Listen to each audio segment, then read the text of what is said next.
Yeah.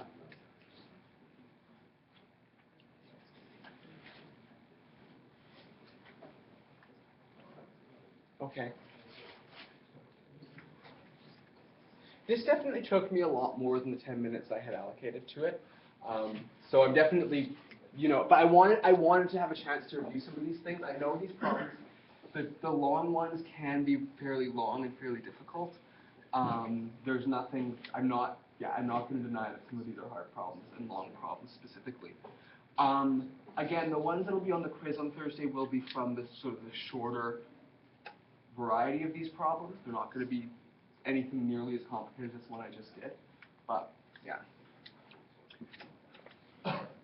And one of the things that what this is trying to show you is just that integrals are a lot harder to do than derivatives.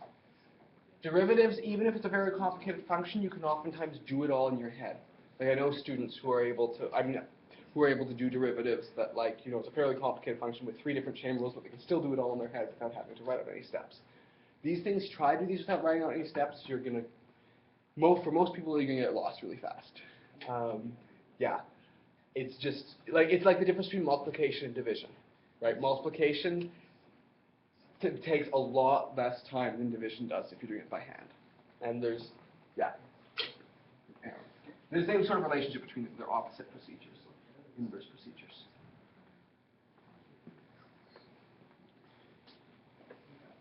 So I'm going to move on to finish section 7.3 now.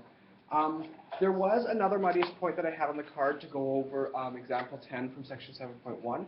That's one of those sort of word problem type questions that's not going to be on the quiz. So I'm going to go over that later, like after the quiz. I want to focus right now on stuff that is going to be on the quiz on Thursday's class. And I will come back to that. What is going to be the quiz is section 7.3 on trigonometric substitution. So 7.3.1 is called the technique of trigonometric substitution. It sort of deals with the nuts and bolts of what's actually going on when you're doing this.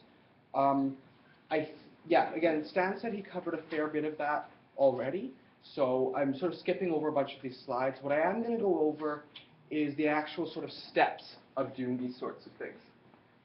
Again, if you want to look at these slides from section 7.3.1, again, Stan didn't use these slides.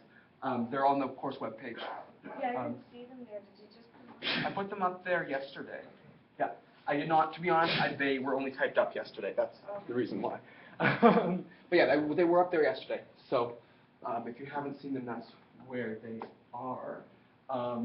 But yeah, basically the procedure of trigonometric substitution is the first thing we're doing is we're doing what's called an inverse substitution. Now, you don't need to know the difference between a normal substitution and inverse substitution, but for those who want to understand that, the normal substitution is u equals something, like u equals 2x, or u equals cos x, or u equals 17x, right? The idea is you're taking something complicated involving x and you're shortening it to become a u. In inverse substitution, you're doing the opposite. You're taking an x, you're making it something longer. So if you're having an x and you're replacing it with sine theta, or you're having an x, you're replacing it with tan theta. That's the idea. You're replacing an x with something more longer.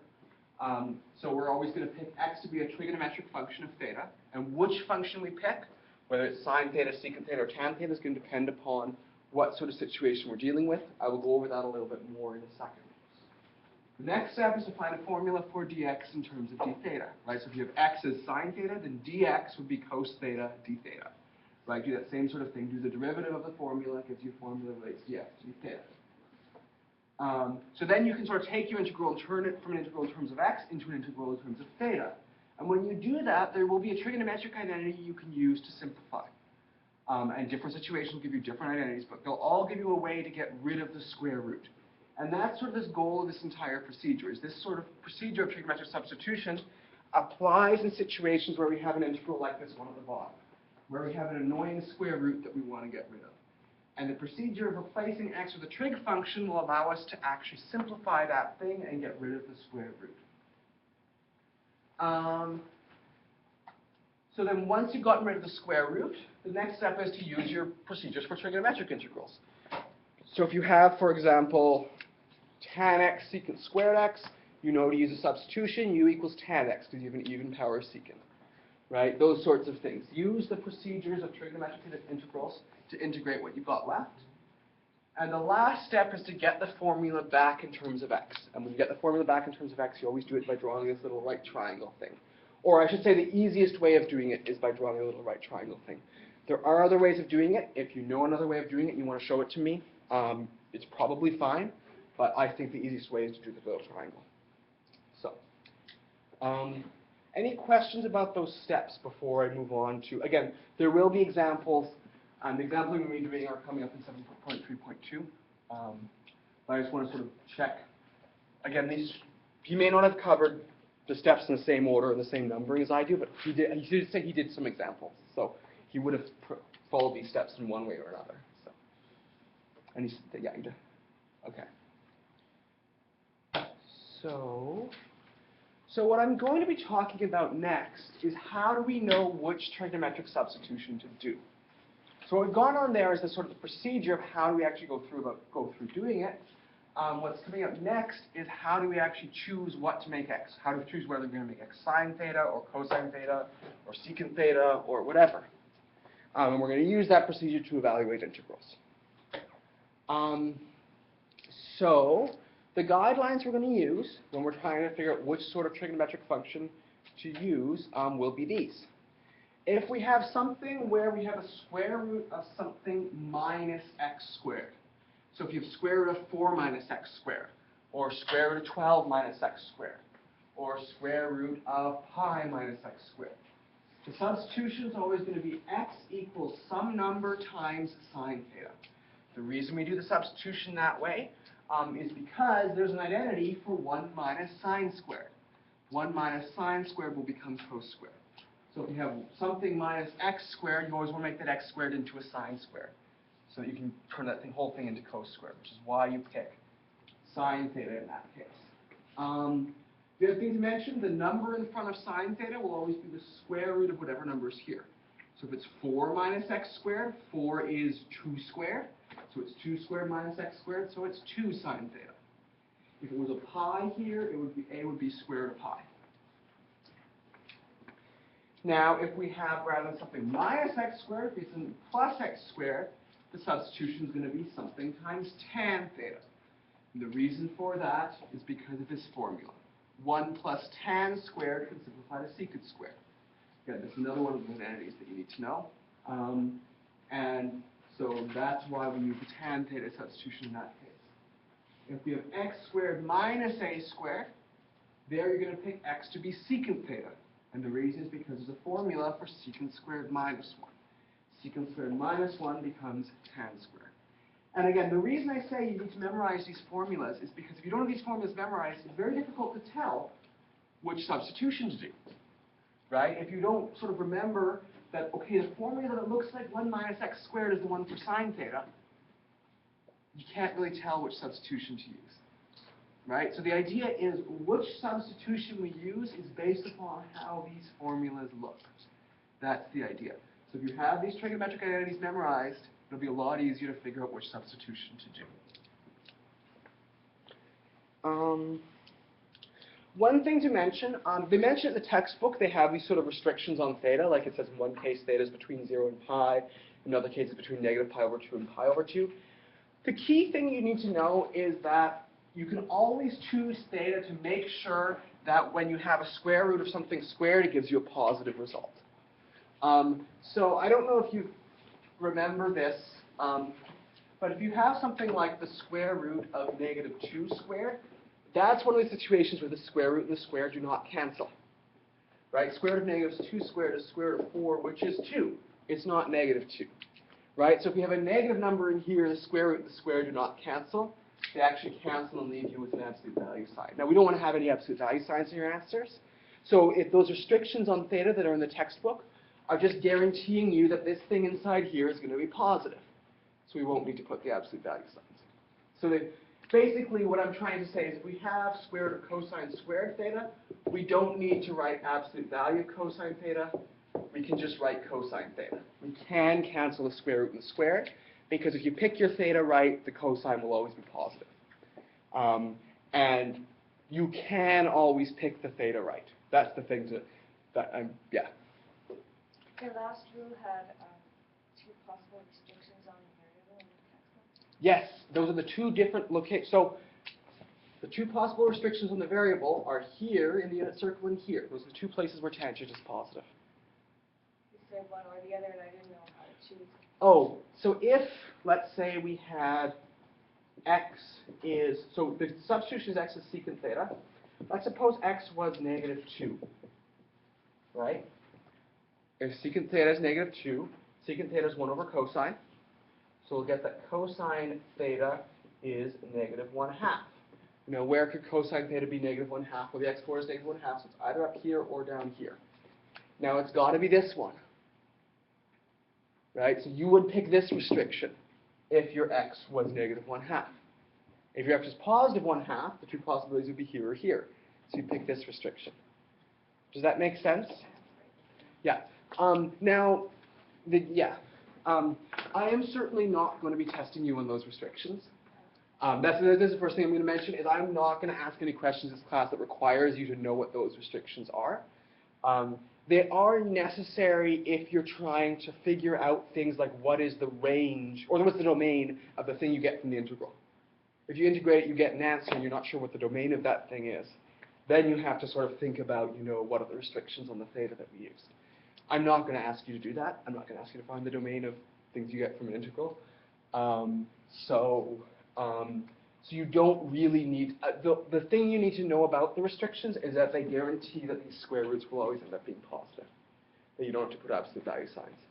And that's the only thing you need to know about those restrictions. You don't need to be able to figure out what theta is. And the other thing to mention is in this course, any specific values of x I'm going to give you are always going to be positive or 0. They're always going to be non-negative, which means your theta can always be picked in the first quadrant. That's the other thing I'm going to say, is that I'm never going to make you pick a theta that's not in that first quadrant. So again, you don't have to actually worry about those restrictions at all, really, for this course. If you go on to take more calculus and you come up with something like, if you get something like the integral from negative 2 to negative 1 square root x squared minus 1, if you come up with something like this is one of those situations where you need to know those restrictions. Because when you do the substitution, you try to change the limits of integration. The theta you need to pick needs to satisfy the restrictions, and because those are negative numbers, you're going to have to pick it down here. I'm not going to give you any definite integrals with negative numbers in this course, so you won't have to worry about it. But thank you for asking, Danielle, because I know, and especially in this section, there are problems in the textbook which require more knowledge than I'm going to cover in this course. And the short answer is you don't really have to worry about it. Okay. Any questions before I move on to examples? Okay. So I'm going to go through 3 examples of trigonometric substitution to sort of go over this method and show how it works in different situations.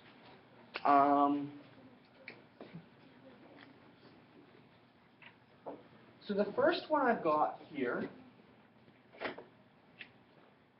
is the integral of dt over t squared square root t squared minus 16. Sorry, I already have the dt there. I don't need to write another dt. So that's an integral, and we want to evaluate it. Now you see here we have a square root, and it's a square root of x squared minus a number. Again, the x here is a t, but that's not a problem. It's still the variable squared minus a number. So the substitution we're going to use is going to be a secant substitution, because you have x squared minus something. Now the number in front of secant is always the square root of whatever the number is here. The number here is 16, so the number in front is 4. So now, dt. To find dt, we've got to take the derivative of this. Well, 4 is a constant, it stays. The derivative of secant theta is secant theta tan theta d theta. Now that is what the dt is going to become. So when we continue working with this integral, the dt will become this whole thing for secant theta tan theta d theta. The t squared will become this thing squared. 4 secant theta squared. This t squared will become the same thing, 4 secant theta squared minus 16.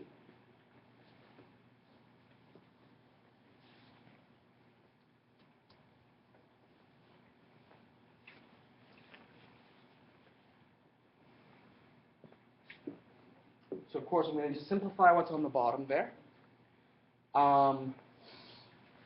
So again, there's nothing I can really do with the top yet. The top is still 4 secant theta tan theta d theta. 4 secant theta squared becomes 16 secant squared theta. Inside the square root, here we'll get a 16 from this 4. Since we'll have a 16 in both terms, we can pull that out as a common factor.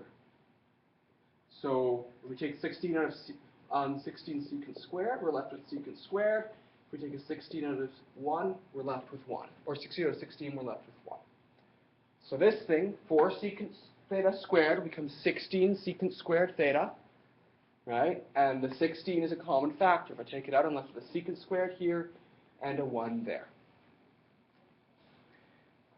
Next, well, let me just do some cancellation to start off with, because I can start canceling. That's one of the good news about this method of trigonometric substitution. Usually there will be a fair bit of canceling that happens. So this, one of those secants cancels with that secant. The 16 and 4 cancel to leave a 4 on the bottom. And the next step, okay, on the top I'll still have a tan theta d theta. Here I'll have a 4 secant theta. Square root of 16 will give you 4. And the secant squared minus 1 will become a tan squared. Right? And now we've got a tan theta on the top. We've got a square root of tan squared on the bottom. Square root of tan squared is just going to be tangent. So those two guys can cancel. The tan theta will cancel with the square root of the tan squared. And we've got 2 4s, which multiply to give you 16 on the bottom. That can come out as a common factor. And on the top, I've got d theta. I've got secant theta at the bottom. Secant theta on the bottom is the same as cosine on the top, because secant is 1 over cosine. So this is really 1 over 16 times integral of cosine theta. The antiderivative of cosine is just sine. So here we have 1/16 sine theta plus c. Now to finish off this problem, we need to figure out what's a formula for sine theta in terms of the original variable, which is t. And in order to do that, we use this right-angled triangle. Right? So t is 4 secant theta.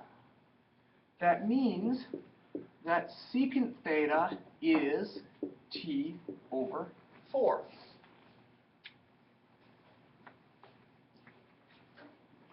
Or we can think about it as we want, as cosine theta is 4 over t, right? Because secant is 1 over cosine.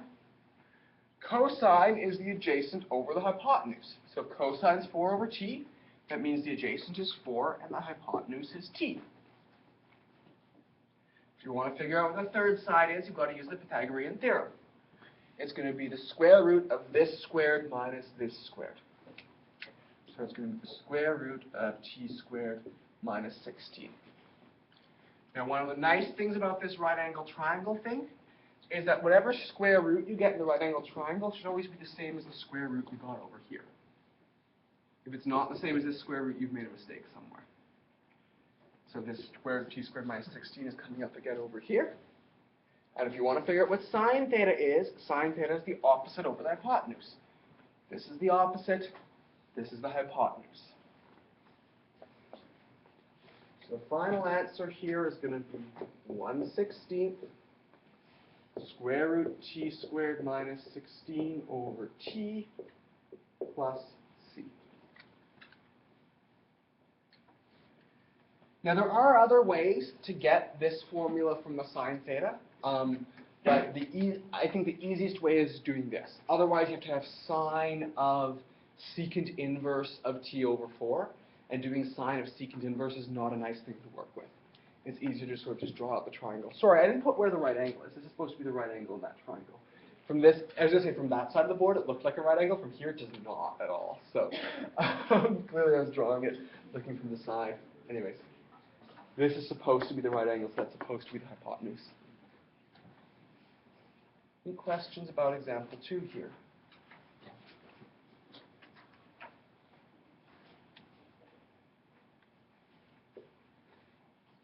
Okay.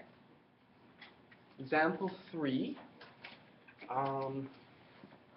So example 3 here is a little bit harder, a little bit more complicated.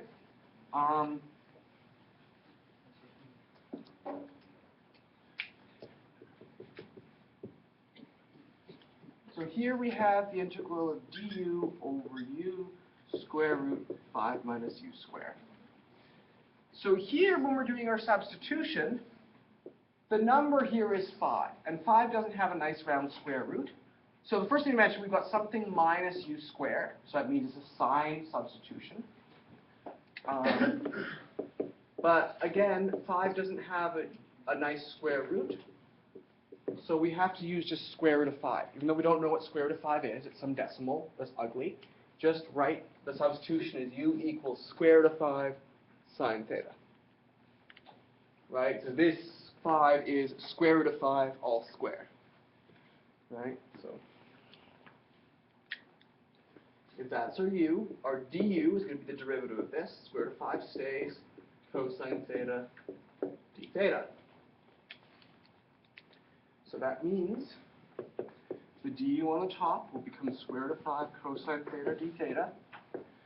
This u on the bottom will become square root of 5 sine theta. Here, I will have 5 minus square root of 5 sine theta all squared.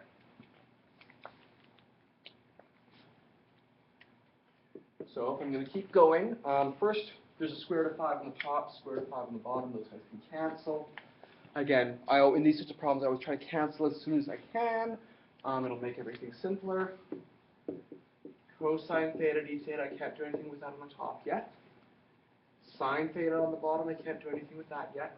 Here, if I take square, the second thing, square root of 5 squared, is just going to be 5. There's going to be a 5 in the first term, 5 in the second. So I can take that out as a common factor. In the first term, I'm left with a 1. In the second one, I'm going to have a sine squared. Right? Because square root of 5 sine theta all squared. So it'll be 5 sine squared theta. 1 minus sine squared will give you cos squared.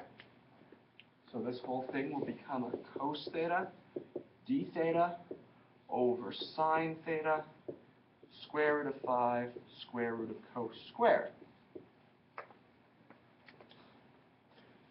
And then you'll notice there's a square root of cos squared on the bottom. There's a cos theta on the top. Those guys are going to cancel again. The square root of 5 is just a constant. There's no variables in it, so it can come out front. So we'll have 1 over square root of 5 out front. And what we have now is the integral of 1 over sine theta d theta. 1 over sine theta has another name. It's called cosecant theta. And the antiderivative of cosecant theta is, and this is where that formula I talked about at the beginning of class, negative ln absolute value cosecant theta plus cotangent theta plus c. Now this is an annoying formula, right? Negative ln of absolute value cosecant theta plus cotangent theta, but that is the formula for the antiderivative of cosecant. And I'm not going to expect you to memorize that formula. That will be on your formula sheet because you need it to do integrals like this. And the amount of work required to come up with that is fairly long and involved. So if you have to integrate 1 over sine, the key thing is remembering it's the same thing as cosecant, and there's a formula for how to integrate cosecant. So you don't need to change to u again? You do need to change. I'm not finished yet. Okay. So yes, I do need to change to u again. That is, so what the original variable here was u. So to finish off my integral, I'm going to have to put it back in terms of u. So u was square root of 5 sine theta, which means sine theta is u over square root of 5. So if I draw out my triangle, put theta here, sine theta is O over h. So the O is u, the h is square root of 5. If I want to figure out what this side is, I take hypotenuse squared minus this side squared and take its square root. This is going to be 5 minus u squared, square root of 5 minus u squared. And you'll notice again that's the same as the square root I had in the first integral. Those will always turn out to be the same square root. So now what I've got to figure out is what is cosecant theta going to be? What is cotangent theta going to be? Well, cosecant theta is going to be 1 over sine theta. So it's going to be the reciprocal of what sine theta is. It's square root of 5 over u. If I want to figure out what cotangent of theta is, I remember tangent is O over A, so cotangent is A over O. A is this guy. O is this guy. So the final answer is going to be 1 over square root of 5, negative ln, absolute value, cosecant is square root of 5 over u, cotangent is square root of 5 minus u squared over u plus c. So you have to fill in what cosecant is here, to fill in what cotangent is there.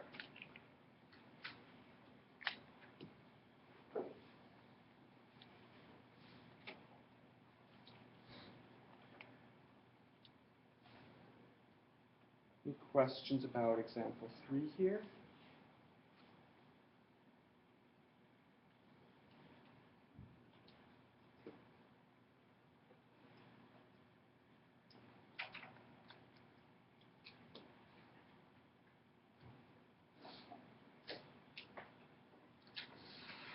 Okay.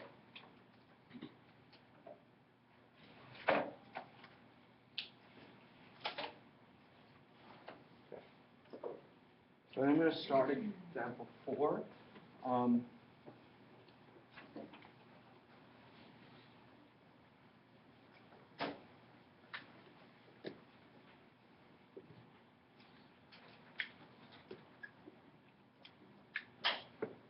So example 4, we have this. Integral of x squared over 1 plus x squared squared dx. Now here there is no square root. So it is possible to do this integral using other methods. It's possible to do this integral using something that's called partial fractions, which I'm going to cover next class. However, it is also possible to do this integral using trigonometric substitution. So in this class, I'm going to cover how do we do this with trigonometric substitution. It's not the only way of doing this integral. Even some of the ones that do have square roots, there are other methods you can use for them. But in this particular example, I am going to use trig substitution because it's going to work out nicely in this case. It's going to turn out to be a little bit easier than if I did it with the other method. So here, I have 1 plus x squared. So x is going to be tan theta. Now notice there's nothing in front of the tangent because the square root of 1 is just 1.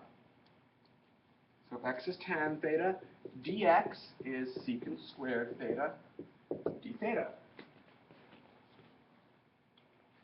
So this integral will become x squared on the top will become tan squared theta.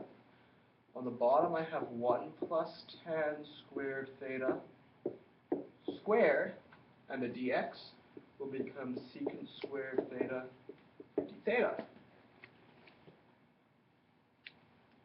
Now here, 1 plus tan squared is what we also know of as secant squared.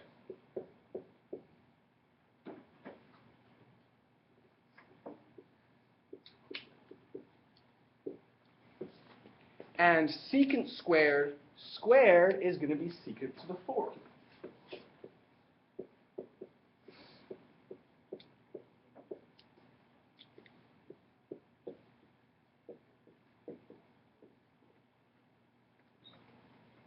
right? So really it's tan squared over secant to the fourth, all times secant squared theta d theta. And we've got 4 secants here and 2 secants here, so 2 of them are going to cancel.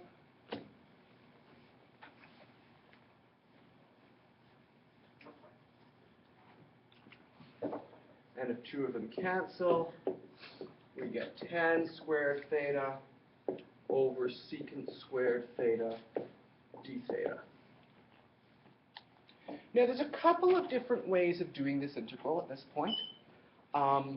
The annoying thing is we don't have, well, we sort of have an even power of secant, but we have an even power of secant on the bottom. So the substitution u equals tan theta will not work easily here. The easier way to do this integral is actually to write everything in terms of sines and cosines. So tan squared, I could think of as sine squared over cos squared. Secant squared is the same thing as 1 over cos squared. And when we divide by 1 over cos squared, same thing as multiplying by cos squared, the cos squared I get will cancel with the cos squared there. So really I'll just be getting sine squared.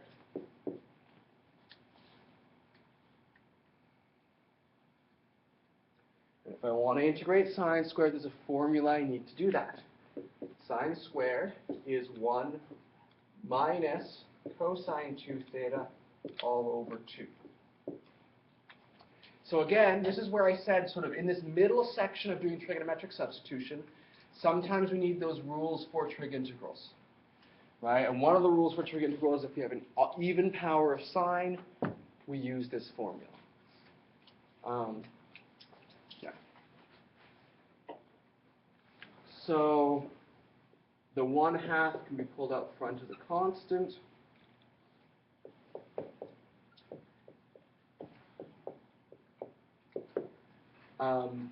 The antiderivative of 1 is theta. The antiderivative of cosine 2 theta is sine 2 theta over 2. Now, if we want to actually write this thing out in terms of u, it turns out that sine 2 theta, you can't really write that out in terms of u, because what we have is here's a relationship with theta, not with 2 theta. So to write this out in terms of u, what I'm going to have to do is remember that other formula that's on our handout, which is that sine 2 theta is 2 sine theta cos theta. Sorry, it's not on the handout. It's going to be on the formula sheet, is what I meant to say. This formula that sine 2 theta is 2 sine theta cos theta, it's on the formula sheet. And these 2's cancel. So really what I need to know to finish this integral is what is sine theta, what is cos theta, in terms of the original variable, which was x. So to figure that out, I go back to my original substitution. If x is tan theta, that means tan theta can also be written as x over 1.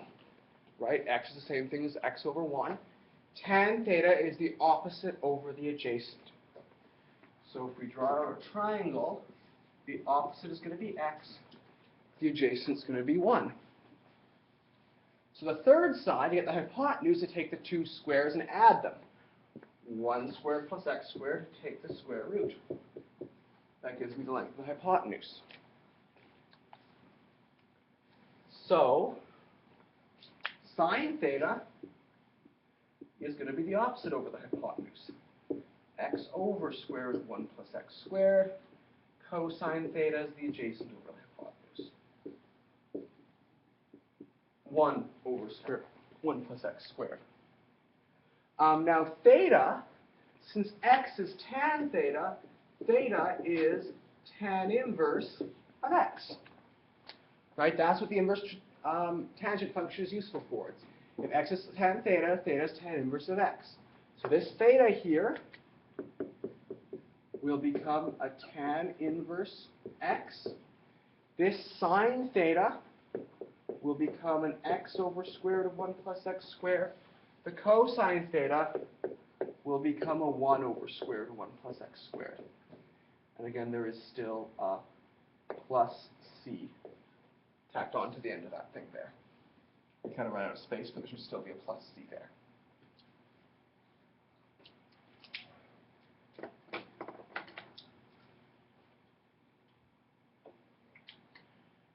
Any questions about this example?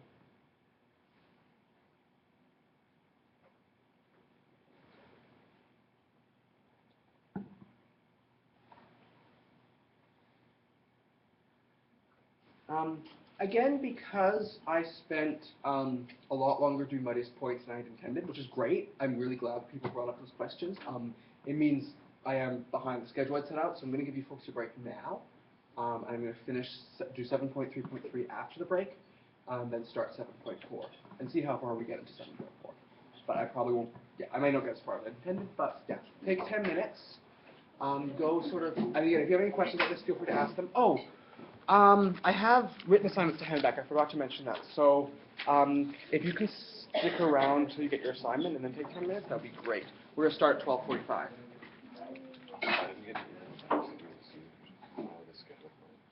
Okay. I thought I got it, and I thought I marked it, and I thought I sent you an email. Okay.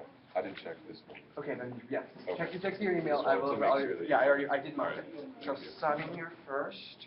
Danielle. Daryl.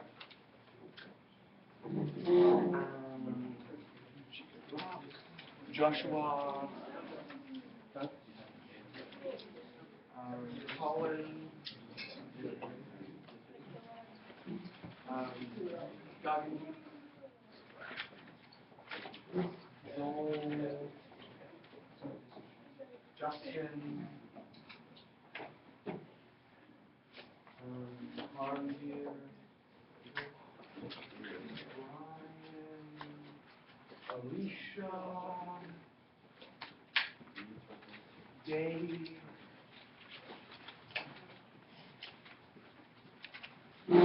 Jackson. Katie. Abby. Oh, 2 pages. Are you guys everyone who submitted them by paper? Everyone else did my email. So, yeah. Yeah, so again, we're starting again at 12:45.